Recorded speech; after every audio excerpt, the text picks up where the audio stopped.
Who here has been in a conversation of late where it's actually an open discussion? It's actually a robust intellectual train of thought of different ideas, different thoughts, different ideologies that come from places that you weren't expecting and come from views that you weren't expecting.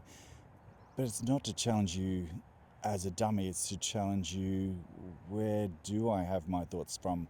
Where do I have my life biases? Where do I have my rooted expectations of what I think certain things are bound to? And when you're in those conversations, does it feel actually quite uplifting? It can feel a little challenging, definitely, but you feel you're actually discussing, and discussions sometimes of late seem so hard to have. Like genuine discussions, not being talked at, not being told, not being lectured to.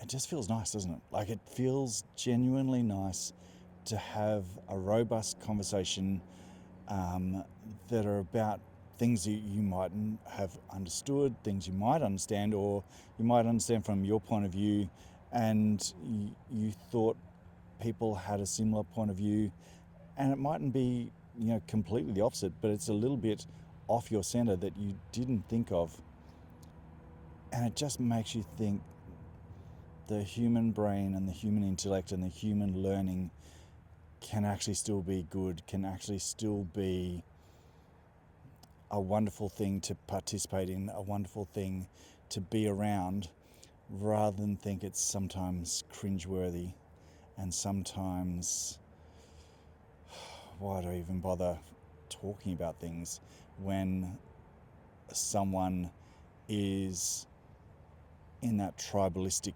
state, and whether you bring any facts to the party, their emotional state is not ready. And I totally understand this world feels very chaotic, and I understand why you'd retreat to those places of safety and why you want to feel anchored to a solid. But sometimes it's good to feel we're genuinely discussing things, genuinely learning about things, genuinely probing, genuinely asking, genuinely seeking advice around things that you mightn't understand or mightn't know completely, but where your values come from. So I hope you've had one of those discussions lately, and I hope it's been uplifting, because it certainly was for me.